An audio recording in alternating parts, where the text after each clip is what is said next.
वक्फ bill pay संशोधन लाने की बातें कही। और अभी क्या है, सौगाते मोदी।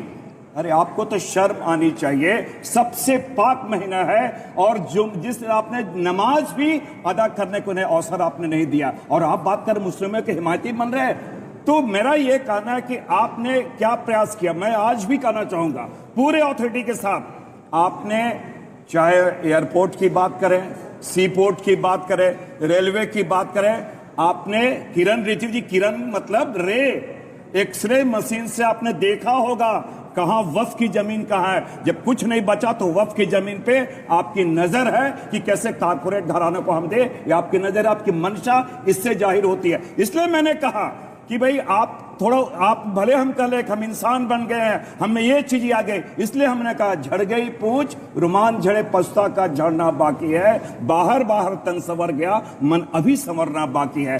बिल हमारे 2 बजे रात तक, 3 बजे रात तक बिल पास हो रहे थे, बहस कर रहे थे चुपके से। हमारे 56 इंच के सीने हमारे प्रधानमंत्री जी, जो उनके दोस्त है, डोनाल्ड ट्रंप के दोस्त हैं, 26% टैरिफ भी लगा दिया, वो गौन हो गया। मुद्दे क्या यही हैं? आज के देश के मुद्दे क्या ही है? ज्वलंत मुद्दे क्या यही है? ये समझने की अभी बदत है भाई, अभी बदत है, अभी तो किया ना, अभी बदत है। लोग बोलते हैं अमेरिका ने हम पे टैरिफ नहीं लगाया है, दुनिया के हर देश पे टैरिफ लगा दिया है, और हम उसके सामान पे 52% टैरिफ लगाते हैं, उसने हम पे 26% लगाया है। हाँ, और उसमें भी फार्मास्यूटिकल सेक्टर जिसमें हमारा सबसे ज्यादा होता है, 2 चीजों में हम चाह रहे थे कि फार्मास्यूटिकल और एग्रीकल्चर को छोड़ दे, तो एग्रीकल्चर पे उसने नहीं छोड़ा है, पर फार्मास्यूटिकल को एग्जेम्प्ट कर दिया है। कम से कम ये तो ईमानदारी से देखना चाहिए। और ये बात करेंगे अमेरिका से, इनके जमाने में साहब लीगली जो लोग जाते थे कपड़े उतरवा के उनकी चेकिंग की जाती थी। My name is Khan film याद है, इसी बात से दुखी होकर बनी थी, एयरपोर्ट पे कपड़े उतरवाए जाते थे। और मैं एक और बात कहना था, लीगली जो जा रहे हैं वीजा लेके, डॉक्टर एपीजे अब्दुल कलाम की फ्रिस्किंग की गई थी और उसके बाद सरकार कुछ नहीं बोली। पार्लियामेंट में मुद्दा उठाया हम लोगों ने, तब पार्लियामेंट से रेजोल्यूशन पास हुआ तो अमेरिकी सरकार ने खेद व्यक्त किया था। यह तो हैसियत थी। और आज की जनरेशन को नहीं पता होगा, इंदिरा गांधी जब प्रधानमंत्री थी, नेहरू जी जब प्रधानमंत्री थे 60 और 70 के दशक में, इंग्लैंड में जाने पे भारत की महिलाओं का वर्जिनिटी टेस्ट होता था, और वो भी कहां होता था? एयरपोर्ट पे। क्या बात करेंगे साहब, किसी की हैसियत नहीं थी बोलने की। आज तो स्थिति यह है कि भारत ने अपनी वो पोजीशन बनाई है कि इंटरनेशनल मॉनेटरी फंड की चीफ कहती है next year India 15% growth rate के साथ कंट्रीब्यूशन करने में सबसे आगे होने वाला है, ग्रोथ इंजन बन के उभरने वाला। और मैं एक और बात बताऊं, ये अमेरिका की बात कहने शुरू कर रहे हैं, हम रशिया से S-400 एंटी मिसाइल सिस्टम दे रहे हैं, उसके बाद भी अमेरिका हमको प्रीडेटर ड्रोन दे रहा है। हकीकत में क्या हुआ है समझिए, 2 लाइन में बताऊंगा तो आपको समझ में आ जाएगा। जब आजादी मिली तो देश की सबसे ज्यादा पढ़ी लिखी कम्युनिटी कौन थी? मुसलमान। Anybody can go and check.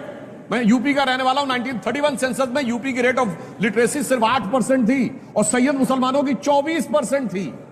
वो जातिगत जनगणना थी, हिंदू समाज में सबसे पढ़ी लिखी जाति ब्राह्मण मानी जाती थी 15%, क्षत्रियों की 13%, और सैयद मुसलमान कितना 24%, यूपी की ब्यूरोक्रेसी में 20%। और क्या साहब, लखनऊ के नवाब, रामपुर के नवाब, जूनागढ़ के नवाब, पटौदी के नवाब, भोपाल के नवाब, हैदराबाद के निजाम, क्या पैसे वाली रियासतें थी। अब कहते हैं खत्म हो गया सब, जमीन चली गई, अब हम पंचर बनाने लगे हैं, हमारे पास कुछ नहीं रह गया है। भैया इस 67 साल में इस मुकाम तक किसने पहुंचाया है? जानते किसने पहुंचाया है?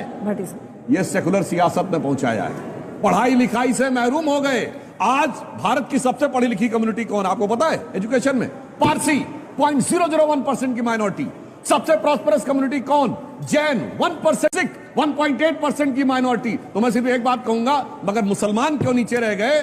क्योंकि इनको ये बताया गया कि बीजेपी को तुमसे बड़ी अदावत है, और सेकुलरों ने समझाया मुझे बड़ी मोहब्बत है।